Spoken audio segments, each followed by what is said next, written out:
Hello and welcome back to all round teaching. Part 4 में हम आज की क्लास में डिस्कस करेंगे Indian and world geography. Part 3 हमने ऑलरेडी डिस्कस की और पार्ट 3 में हमने 1 to 36 क्वेश्चंस को डिस्कस किया था और उससे पहले हमने फर्स्ट 2 पार्ट्स में मोर देन 80 क्वेश्चंस को डिस्कस किया था, जो कि आने वाले एग्ज़ाम्स के लिए बहुत ज़्यादा इंपॉर्टेंट है। चाहे हम पटवारी की बात करें, जूनियर असिस्टेंट की बात करें, जम्मू कश्मीर पुलिस कांस्टेबल की बात करें, SINT की बात करें, इंस्पेक्टर फॉरेस्टर की बात करें, सब एग्ज़ाम्स के लिए बहुत ज़्यादा इंपॉर्टेंट है इंडियन एंड वर्ल्ड जियोग्राफी। और इसमें हम आज करेंगे डिस्कस पार्ट नंबर 4। और हम ले रहे हैं अपने सेशंस में एज यूजुअल एग्जाम ओरिएंटेड और बहुत ही ज़्यादा इंपॉर्टेंट क्वेश्चन जो आपको कल को एग्जाम में एज इट इज़ देखने को मिलते हैं। मैक्सिमम ऑफ द क्वेश्चंस और मोस्ट ऑफ द टाइम सारे क्वेश्चंस आपको एज इट इज़ एग्जाम में दिखता है जो हम अपने सेशंस में लेते हैं। सो आज की क्लास में पार्ट नंबर 4 में हम फ्रॉम क्वेश्चन नंबर 37 डिस्कस करेंगे। पार्ट 3 में हमने 1 to 36 डिस्कस किए थे।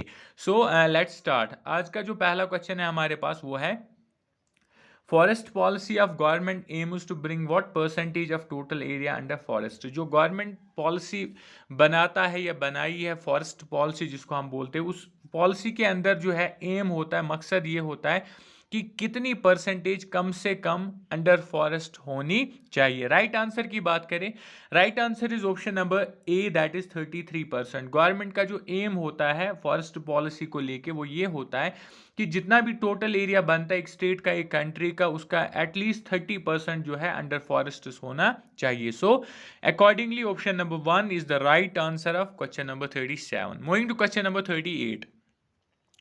क्वेश्चन नंबर 38 है हमारे पास, the rains along the western coast of India are.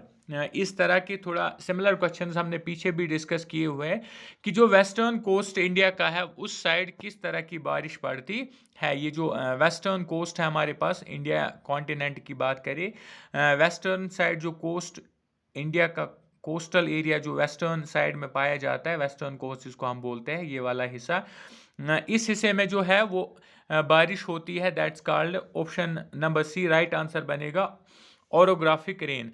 Orographic जो है बारिश पड़ती है वेस्ट कोस्ट के साइड। और इसका मतलब क्या होता है, ओरोग्राफिक रेन मीन्स कि जब हवाएं यहाँ से चल के आती है, हवाएं इन यहाँ पे इस वेस्टर्न कोस्ट यानी घाट्स के साथ, पहाड़ों के साथ टकराती है और उन हवाओं के वो मॉइस्ट एयर होता है और उसकी वजह से पहाड़ों के साथ टकराने की वजह से इस पूरे इलाके में जो है, पूरे एरिया में जो है बारिश होती है और इसको हम ओरोग्राफिक रेन बोलते हैं। सो इस क्वेश्चन का जो राइट आंसर बनेगा वो बनेगा option number C, orographic rain. Moving to question number 39। Question number 39 है हमारे पास, the driest place in India is. India की सबसे ड्राई प्लेस कौन सी है out of the given options. Right answer की बात करें, right answer is option number C, that is Jaisalmer. Jaisalmer जो है इंडिया का ड्राइस्ट प्लेस माना जाता है। So option number C is the right answer. Question number 40 पे चले। क्वेश्चन नंबर 40 है हमारे पास, rainfall in India is not associated with. इनमें से कौन सा ऐसा ऑप्शन है जिसकी वजह से इंडिया में बारिश नहीं होती है। नोट पे यहाँ पे ध्यान रखना, इस तरह के क्वेश्चंस अक्सर बनते हैं और कभी कभार जल्दबाजी में गलत भी हो जाते हैं। हम नोट को नेग्लेक्ट करके क्वेश्चन को ही पढ़ते हैं, आंसर मार्क करके निकल जाते हैं, लास्ट में पता चलता है कि नोट लिखा था कि हमें यहाँ से ऑड वन आउट निकालना था। अगर हम ओरोग्राफी की बात करें, अभी पढ़ा हमने, ये इस तरह की बारिश इंडिया में होती है, साइक्लोन से रेन होता है, कन्वेंशन मेथड से जो है इंडिया में बारिश होती है, लेकिन जो एंटी साइक्लोन्स है ये इंडिया में रेनफॉल के साथ एसोसिएट नहीं है। That means option number D is the right answer. Option number D is the right answer of question number 40। Moving to question number 41। Question number 41 है हमारे पास, golden fibre refers to. Golden fibre किसको बोला जाता है। Right answer की बात करें, right answer is option number C, that is jute. Jute जो है, जूट को बोला जाता है golden fibre. So option number C is the right answer. Moving to question number 42। Question number 42 है हमारे पास, crop rotation refers to. Crop rotation का मतलब क्या होता है, किस चीज को हम क्रॉप रोटेशन बोलते हैं। राइट आंसर की बात करें, right answer is option number D, that is growing different crops in succession. Growing different crops in succession को ही हम क्रॉप रोटेशन बोलते हैं। So option number D is the right answer. Moving to question number 46। Question number 46 है हमारे पास, second 42 43 होना चाहिए था इनफैक्ट, थोड़ा सा नंबरिंग में इधर उधर हुआ है, कोई नहीं। हम नेक्स्ट क्वेश्चन जो है 46 ही मान के चलते हैं। 46 क्वेश्चन जो हमारे पास है वो है, in which month are the kharif crops sown. जो खरीफ क्रॉप्स होते हैं वो किस मंथ में लगाए जाते हैं, सोन किए जाते, सो किए जाते, किस मंथ में बोए जाते हैं खरीफ क्रॉप्स को। सो अगर हम राइट आंसर की बात करें, right answer is option number B, that is June. Crops पे भी अक्सर क्वेश्चन बनते हैं, जेके एसएसबी एग्जाम्स में अक्सर देखने को मिलते हैं क्रॉप्स पे क्वेश्चंस। तो खरीफ रबी क्रॉप्स जो है बहुत ज़्यादा इंपॉर्टेंट है। खरीफ क्रॉप्स की बात करें, जून में इनको लगाया जाता है और नवंबर के अराउंड अक्टूबर नवंबर में इनको हार्वेस्ट किया जाता है। और रबी क्रॉप जो होते हैं इसके अपोजिट होते हैं, उनको विंटर क्रॉप्स बोलते हैं। और खरीफ क्रॉप्स को हम समर क्रॉप्स बोलते हैं और रबी क्रॉप्स को हम विंटर क्रॉप्स बोलते हैं। So option number B is the right answer. Question number 47 पे चले। क्वेश्चन नंबर 47 था हमारे पास, which of the following is not a rabi crop. जो हम अभी बात कर रहे थे, इनमें से कौन सा रबी क्रॉप नहीं है, यानी कि कौन सा फसल ऐसा है जो कि सर्दियों में नहीं लगाया जाता है। राइट आंसर की बात करें, right answer is option number B, that is maize. Maize जो है ये एक खरीफ क्रॉप है, ना कि एक रबी क्रॉप। ये खरीफ क्रॉप है, जो बाकी तीन है ये तीनों के तीन जो है रबी क्रॉप्स में आते हैं। So option number B is the right answer. Question number 48 पे चले। क्वेश्चन नंबर 48 था हमारे पास, which of the following crops is grown in India mainly by dry farming. इनमें से कौन सा फसल ऐसा है जिसको इंडिया में लगाया जाता है ड्राई फार्मिंग के मेथड के जरिए, यानी कि ड्राई फार्मिंग किस क्रॉप की जाती है इंडिया में। राइट आंसर की बात करें, right answer is option number A, that is millets. Millets जो है इनको ड्राई फार्मिंग के जरिए क्रॉप किया जाता है, कल्टीवेट किया जाता है इंडिया में। So option number A is the right answer. Question number 49 था हमारे पास, which of the following is the major silk producing state in India. सबसे ज्यादा सिल्क जो प्रोड्यूस होता है इंडिया के किस स्टेट में होता है। राइट आंसर की बात करें, major silk producing state of India is obviously option number A, that is Karnataka. Karnataka is considered as the major silk producing state of India. So option number A is the right answer. Question number 50 पे चले। Question number 50 है हमारे पास, which of the following states is the largest producer of black pepper in India. Black pepper किस state में सबसे ज्यादा निकलता है। ब्लैक पेपर की बात करें, अगर आप देखोगे ब्लैक पेपर यूजुअली जो है मोस्ट ऑफ द कैंडिडेट्स, अगर इस तरह का क्वेश्चन आपको एग्जाम में देखने को मिलेगा तो मोस्ट ऑफ द एस्पिरेंट्स जो है वो केरला के साथ जाएंगे। केरला को स्पाइस सिटी ऑफ इंडिया बोलते हैं। Spice city of India Kerala को बोला जाता है, जिस वजह से अगर आपको ये फैक्ट पता है तो आप केरला को बोलोगे कि यही highest producer of black paper है। लेकिन जिसने हमारा सेशन देखा होगा, हमारे वीडियोस देखे होंगे और ये वाला सेशन देखा होगा, वो इस क्वेश्चन को राइट करके आएगा। Rest of majority of the students in fact जिन्होंने स्पेशली वीडियो नहीं देखा होगा, वो इसको गलत करके आएंगे जब वो मार्क करेंगे केरला को, क्योंकि केरला जो है इसका राइट आंसर नहीं है। Again right answer is option number C, that is Karnataka. Karnataka is considered as the largest producer of black pepper in India. So option number C is the right answer. Question number 51 पे चले। Question number 51 है हमारे पास, Khetri mines in Rajasthan are known for. जो राजस्थान में Khetri mines है वो किस चीज़ के लिए ज़्यादातर जानी जाती है, मशहूर है या पहचानी जाती है। राइट आंसर की बात करें, राइट आंसर है option number A, that is copper. Copper के लिए मानी जाती है Khetri mines of Rajasthan. So option number A is the right answer. Question number 52 पे चले। क्वेश्चन नंबर 52 है हमारे पास, अगेन मैच द फॉलोइंग। अक्सर आपने वीडियोस में, हर एक वीडियो में मैं 2 से 3 match the following question based लाता हूं, क्योंकि जेके एसएसबी अपने एग्जामों में हर एक एग्जाम में जनरल नॉलेज की बात करें या स्टैटिक जीके की बात करें, मैच द फॉलोइंग पे 2 से 3 क्वेश्चंस बनते ही बनते किसी भी सूरत में। दैट्स वाई मैं इनको रेगुलरली ला रहा हूं और मोस्ट इंपॉर्टेंट को ला रहा हूं जो आपको कल को एग्जाम में एज इट इज दिखेंगे। मैच क्या करना है हमें, एक साइड है एटॉमिक पावर स्टेशन और दूसरे साइड है स्टेट। हमें एटॉमिक पावर स्टेशन का नाम देखना है और वो किस स्टेट में उसको मैच करना है, तो हम राइट आंसर पे पहुंचेंगे। सबसे पहले काकरापारा एटॉमिक पावर स्टेशन जो है ये किस स्टेट में है। अगर हम राइट आंसर की बात करें, राइट आंसर जो है काकरापारा एटॉमिक पावर स्टेशन है गुजरात में, तो ए के साथ जो है 2 ऑप्शन बनेगा। इसके बाद देखिए नरोरा एटॉमिक स्टेशन जो है, नरोरा पावर स्टेशन या एटॉमिक पावर स्टेशन जिसको हम बोलते हैं, अगर हम इसकी बात करें, ये है उत्तर प्रदेश में, ऑप्शन नंबर 5। कलपक्कम की बात करें, कलपक्कम एटॉमिक पावर स्टेशन जो है हमारे पास सी, ये है तमिलनाडु में, तो सी के साथ जो है 3 ही मैच होगा। तारापुर एटॉमिक पावर स्टेशन की बात करें, डी की बात करें तो ये है तारापुर जो है ये महाराष्ट्र में है, तो ये 4 के साथ मैच होगा।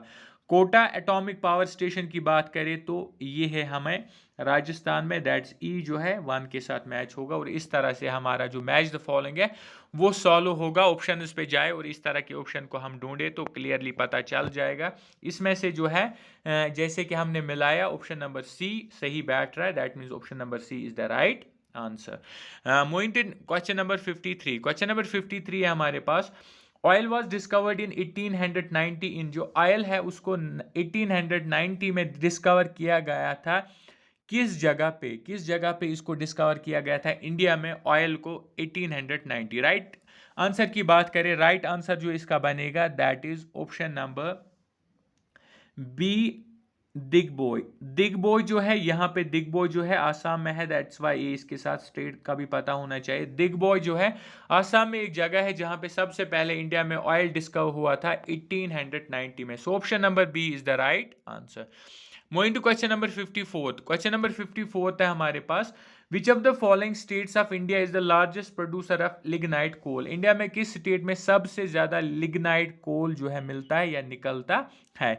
ये हमारे पास question number 54। And the right answer की बात करें हम, इसका जो राइट आंसर है that is option number D, Tamil Nadu. Tamil Nadu जो है highest producer of lignite coal state है इंडिया में। So option number D is the right answer.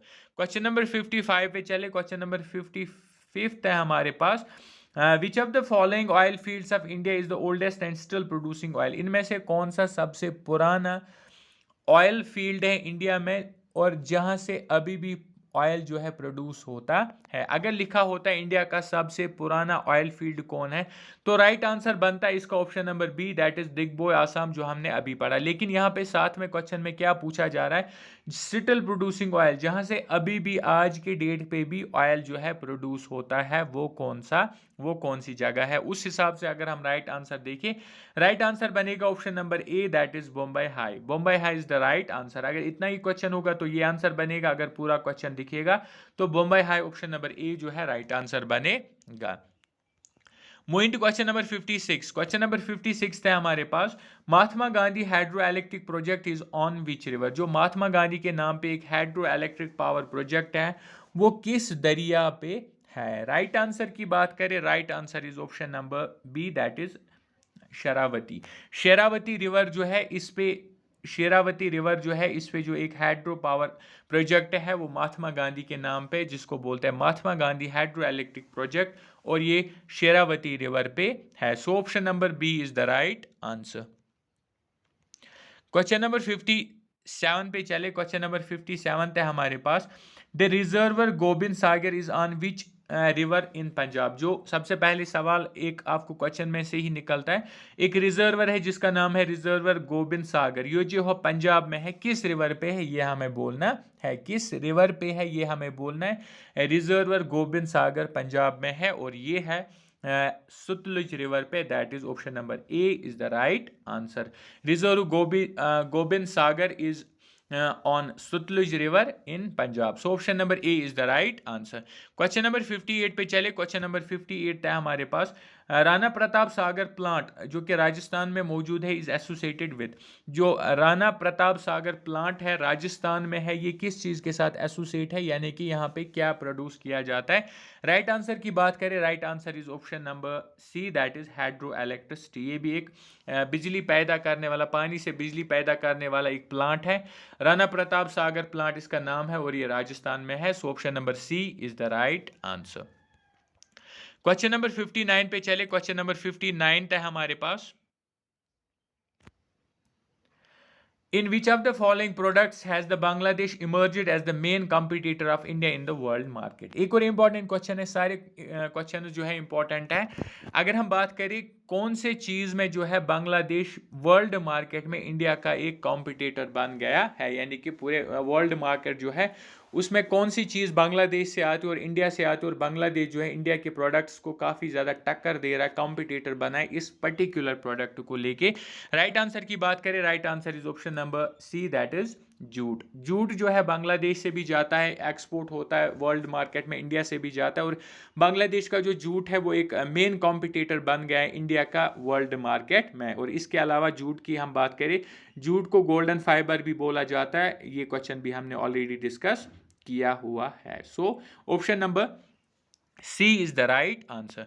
Question number 60 पे चले। क्वेश्चन नंबर 60 है हमारे पास, Ankleshwar in India is known for the production of. India की एक जगह है जिसका नाम है अंकलेश्वर, ये किस चीज के लिए, किस चीज की प्रोडक्शन के लिए मशहूर है? अंकलेश्वर की बात करें तो राइट आंसर की बात करें, right answer is option number D, that is petroleum. ये यहाँ पे जो है बनेगा राइट आंसर इसका पेट्रोलियम। थोड़ा सा टाइपो एरर है, इनफैक्ट ऑटो कीबोर्ड में जो होता है उसी का एरर है, पेट्रोलियम आप याद रखेंगे। अकलेश्वर जो इंडिया की एक जगह है, it's known for the production of petroleum. So option number D is the right answer. Question number 61 पे चले। क्वेश्चन नंबर 61 है हमारे पास, the first oil well in India was dug at. India में जो पहला कुआं डग किया गया था वो कहाँ पे किया गया था? ऑयल कुआं जिसको हम बोलते हैं, तेल का कुआं जो है सबसे पहले कहाँ पे इंडिया में खोदा गया था? राइट आंसर की बात करें, राइट आंसर जो है इसका बनेगा option number C, that is Digboi. पीछे जो क्वेश्चन हमने डिस्कस किया जो कि इसी के रिलेटेड था, उससे भी अगर आप वो पता होगा तो ये क्वेश्चन भी निकल सकता है, ये पता होगा तो वो क्वेश्चन भी निकल सकता है। So option number C is the right answer. Question number 62 पे चले। क्वेश्चन नंबर 62 है हमारे पास, diesel locomotives are manufactured at. Diesel की जो गाड़ियां जितनी भी होती है, उनके जो पार्ट्स वगैरह होते हैं, लोकोमोटिव्स होते हैं, उनको कहाँ पे मैन्युफैक्चर किया जाता है? राइट आंसर की बात करें, right answer is option number C, that is Varanasi. Varanasi में डीजल लोकोमोटिव्स को मैन्युफैक्चर किया जाता है। So option number C is the right answer. Question number 63 पे चले। क्वेश्चन नंबर 63 है हमारे पास, which is the largest tiger reserve in India. India का सबसे बड़ा टाइगर रिजर्व कौन सा है? लार्जेस्ट यहाँ पे है, इस पे ध्यान रखना, लार्जेस्ट टाइगर रिजर्व बोला जा रहा है। बाकी जो है वो भी रिजर्व हो सकते हैं, लेकिन हमें लार्जेस्ट टाइगर रिजर्व इनमें से बोलना है कौन सा है। राइट आंसर की बात करें, right answer is option number A, that is Nagarjun Shri slam tiger reserve इसका पूरा नाम है। नागार्जुन रिजर्व भी इसको बोलते हैं, लेकिन इसका जो पूरा नाम है वो है Nagarjun Shri slam tiger reserve, और ये माना जाता है largest tiger reserve in India. So option number A is the right answer. Question number 64 पे चले। क्वेश्चन नंबर 64 है हमारे पास, which is the first national park established in India. India में जो सबसे पहले नेशनल पार्क एस्टैब्लिश की गई थी वो कौन सी है? राइट आंसर की बात करें, right answer is option number D, Corbett national park, जिसको जिम कॉर्बेट भी बोला जाता है। कॉर्बेट नेशनल पार्क जो है ऑप्शन नंबर डी पे ये बनेगा, option number D is here. Corbett national park जो है इंडिया की फर्स्ट नेशनल पार्क है। So option number D is the right answer. Question number 65 पे चले। Once again match the following, जैसे कि ऑलरेडी मैंने आपको बोला काफी ज्यादा इंपॉर्टेंट क्वेश्चन है, एग्जाम में अक्सर देखने को मिलते हैं। इस बार हमें क्या मैच करना है? इस बार हमें मैच करना है वाइल्ड लाइफ पार्क या सेंचुरी और एनिमल प्रोटेक्टेड। किस वाइल्ड लाइफ सेंचुरी या वाइल्ड लाइफ पार्क में कौन सा जानवर जो है प्रोटेक्ट किया जाता है? इस बार का जो क्वेश्चन है वो वाइल्ड लाइफ को लेके है, और animal protected in that particular wild life sanctuary. सो अगर हम सबसे पहले देखें, पहला जो हमारे पास है काजीरंगा नेशनल पार्क, इसमें किस एनिमल को स्पेशली प्रोटेक्ट किया जाता है? राइट आंसर की बात करें, राइट आंसर है ऑप्शन नंबर सी, राइनासोर्स। तो ए जो है सी के साथ मैच होगा। दूसरा जो हमारे पास है that is Ranthambore national park. Ranthambore national park में जो है स्पेशली किस एनिमल को प्रोटेक्ट किया जाता है? राइट आंसर की बात करें, राइट आंसर जो है टाइगर को, स्पेशली इसमें टाइगर को प्रोटेक्ट किया जाता है। तो बी के साथ ऑप्शन 4 मैच होगा। इसके बाद देखिए हम गिर नेशनल पार्क जो है, गिर नेशनल पार्क में किस एनिमल को प्रोटेक्ट किया जाता है? राइट आंसर की बात करें, राइट आंसर बनेगा option number B, that is line को प्रोटेक्ट किया जाता है, सी के साथ जो है दूसरा मिलेगा। लास्ट की बात करें, परियार नेशनल पार्क जो है इसमें किस एनिमल को प्रोटेक्ट किया जाता है, तो राइट आंसर की बात करें, राइट आंसर है option number A, that is elephant. इस तरह से डीपली एक एक करके मैं क्यों आपसे मैच करवाता, क्योंकि कल को अगर मैच द फॉलोइंग क्वेश्चन इस चीज पे नहीं बनता है और इसी चीज पे कोई और क्वेश्चन बनता है, जैसे काजीरंगा नेशनल पार्क में किस एनिमल को प्रोटेक्ट किया जाता है, तो वो आप यहां से भी देख सकते हो और यहां से भी वो क्वेश्चन निकल सकता है। सिमिलर वे जो एलिफेंट्स हैं इनको किस वाइल्ड लाइफ सेंचुरी में प्रोटेक्ट किया जाता है, तो पेरियार नेशनल पार्क आप बोल सकते हो। इस तरह से भी क्वेश्चन 4 बनते और मैच द फॉलोइंग वाला क्वेश्चन भी बनता, तो किसी तरह से भी क्वेश्चन बन सकता और हमारा काम है वो क्वेश्चन टारगेट करना जो आपको एग्जाम में दिखे, फिर वो किसी भी तरह दिखे, आपको ऑप्शन जब पता होगा आप अपने आप उसको सही करके आओगे। ऑप्शंस पे जाए, ऑप्शंस की बात करें जो जैसे कि हमने मिलाया, अगर उसी पैटर्न से देखें ऑप्शन नंबर डी यहाँ पे क्लियरली वही बन रहा है, तो ऑप्शन नंबर डी जो है इसका राइट आंसर बनेगा। Moving to question number 66, once again match the following, one more important question. इस बार हमें मैच क्या करना है, इस बार हमें रेवोल्यूशन को मैच करना है और अपने प्रोडक्ट्स के साथ किस चीज में कौन सा रेवोल्यूशन लाया गया है वो हमें मैच करना है। पहले देखिए ब्लू रेवोल्यूशन किस चीज में लाया गया था, ब्लू रेवोल्यूशन की बात करें ये लाया गया था फिशरीज डेवलपमेंट के लिए, तो ए के साथ जो है दूसरा मैच होगा। दूसरे की बात करें ग्रीन रेवोल्यूशन, ग्रीन रेवोल्यूशन किस चीज में लाया गया था, किस प्रोडक्ट के लिए लाया गया था, राइट आंसर की बात करें तो वो है फूड प्रोडक्शन। व्हाइट रेवोल्यूशन किस चीज के लिए लाया गया था, राइट आंसर की बात करें तो वो है डायरी डेवलपमेंट के लिए। येलो रेवोल्यूशन किस प्रोडक्ट के लिए लाया गया था, राइट आंसर की बात करें तो सिल्क प्रोडक्शन। इस तरह का क्वेश्चन अगर आपको एग्जाम में दिखे और आपको चारों के राइट आंसर ना पता हो, दो के भी राइट आंसर पता हो, तो आप आंसर तक पहुंच जाओगे, आप ये 1 मार्क्स हासिल कर सकते हो। और इसके अलावा इसमें एक और ट्रिक होती है जो मैं आपको बोलूंगा, जैसे कि यहाँ पे ब्लू रेवोल्यूशन है, ब्लू जो होता है वाटर होता है और पानी में जो होता है मछलीज होती है, इस तरह से आप इसको मैच कर सकते हो। व्हाइट रेवोल्यूशन की बात करें, व्हाइट क्या होता है, व्हाइट जो होता है दूध होता है और दूध के साथ जो है डायरी रिलेटेड है, तो यहां से भी आप इसको मैच कर सकते हो। इसी तरह फूड की बात करें तो ग्रीनरी के साथ आप मैच कर सकते हो फसलों को। येलो की बात करें तो येलो रेवोल्यूशन सिल्क के लिए है और येलो को आप सिल्क के साथ कर सकते हो मैच। तो इस तरह से आप इस आंसर तक पहुंच जाओगे अगर दो भी पता होंगे तो। अकॉर्डिंगली अगर हम ऑप्शंस पे जाए और राइट आंसर देखिए, राइट आंसर जो है क्लियरली इसका ऑप्शन नंबर राइट जो बन रहा है that is option number according to the above match, option number B जो है इसका सही बनेगा, जैसा कि हमने ऊपर मिलाया। इसके बाद क्वेश्चन नंबर 67 पे चले हम। क्वेश्चन नंबर 67 है हमारे पास, which of the following type of forest occupies the largest area in India. India में जो फॉरेस्ट है सबसे ज्यादा किस किस्म के फॉरेस्ट इंडिया में पाए जाते हैं, इस तरह का सवाल है। उसी को हम बोलेंगे कि forest occupies the largest area in India, कौन सा इनमें से है। राइट आंसर की बात करें, right answer is option number A, that is tropical moist deciduous forests. Tropical moist deciduous forests जो है ये ज्यादा एरिया ऑक्यूपाई करते इंडिया में, ज्यादा इनफैक्ट लार्जेस्ट एरिया इन्हीं का कवर है, इन्हीं से कवर है। क्वेश्चन नंबर 68 पे चले। क्वेश्चन नंबर 68 है हमारे पास, which among the following is the major item of export from Paradip port. India में एक पोर्ट है जिसका नाम है पारादीप पोर्ट, और इस पोर्ट से सबसे ज्यादा कौन सी चीज को एक्सपोर्ट किया जाता है, सबसे ज्यादा किस चीज को दूसरे मुल्कों में भेजा जाता है इंडिया से through Paradip port. Right answer की बात करें, जो इसका राइट आंसर है that is option number D, iron ore. इस पोर्ट से सबसे ज्यादा आयरन ओर को एक्सपोर्ट किया जाता है, so option number D is the right answer. Question number 69 पे चले। क्वेश्चन नंबर 69 है हमारे पास, in which of the following places is the headquarters of the north eastern railway located.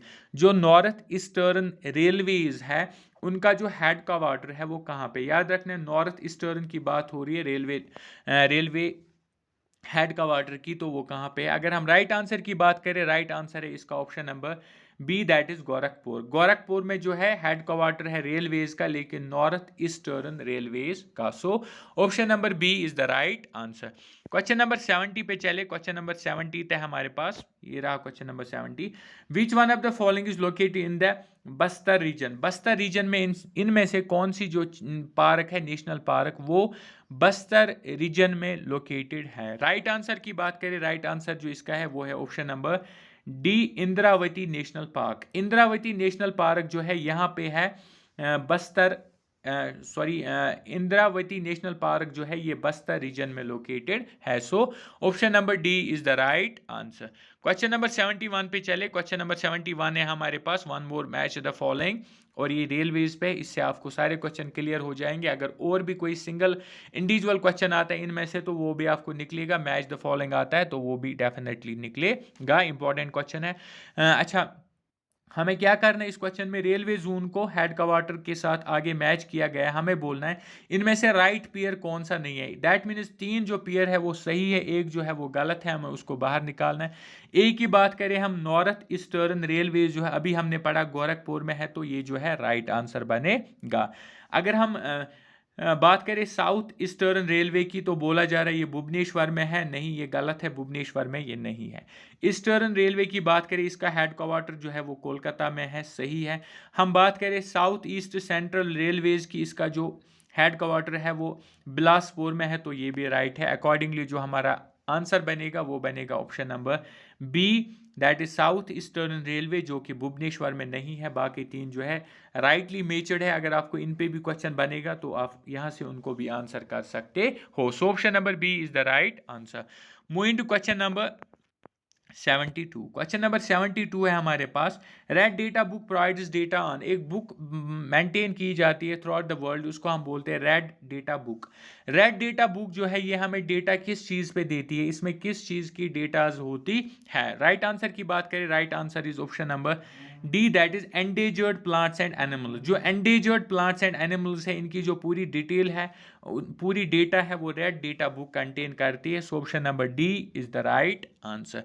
Question number 73 पे चले। क्वेश्चन नंबर 73 है हमारे पास, which of the following country has the highest biodiversity, किस मुल्क के पास सबसे ज्यादा बायोडाइवर्सिटी है, country with the highest biodiversity. Right answer की बात करें, right answer is option number B, that is Brazil. Brazil जो है ऐसी एक कंट्री है जो which is having the highest biodiversity. So option number B is the right answer.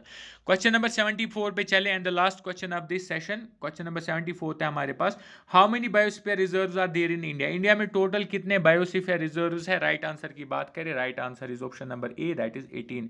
India में टोटल 18 बायोस्फीयर रिजर्व्स है, और ये आज के सेशन का लास्ट क्वेश्चन था। इसमें हमने कुछ 38 इंपॉर्टेंट क्वेश्चन उसको डिस्कस किया जो आपको कल को एग्जाम में एज इट इज दिखेंगे, जिसकी हम अक्सर गारंटी देते हैं और श्योरिटी देते हैं कि इनमें से आपको जो जो टॉपिक हम कवर कर रहे हैं, जिस टॉपिक पे हम एमसीक्यू सीरीज चला रहे हैं, आप उन सारे पार्ट्स को देखिए, सारे एमसीक्यूज को आप रिवाइज करके देखिए, रिपीट पे देखिए, आप उनको याद रखिए। कल को एग्जाम में आपको वो एज इट इज़ पेपर में दिखते हैं, क्योंकि हम जो एमसीक्यूज लाते हैं काफ़ी एनालिसिस रिसर्च के बाद लाते हैं, काफ़ी material books online offline material handmade notes को कंसल्ट करने के बाद ही लाते, वो भी important one. So this was all for today. अगर आपने अभी तक ऑलराउंड टीचिंग को सब्सक्राइब नहीं किया है, डू सब्सक्राइब ऑलराउंड टीचिंग, क्योंकि यहाँ पे हम हर एक रिक्रूटमेंट की अपडेट आप तक सबसे पहले पहुँचाते हैं, और उसके अलावा हर एक कम्पिटेटिव एग्जाम की तैयारी कराते हैं, एमसीक्यू सीरीज चलाते हैं, मॉक टेस्ट चलाते हैं, टॉपिक वाइज वीडियोस लाते हैं, डिटेल्ड एनालिसिस लाते हैं हर एक एग्जाम को लेके। So this was all for today.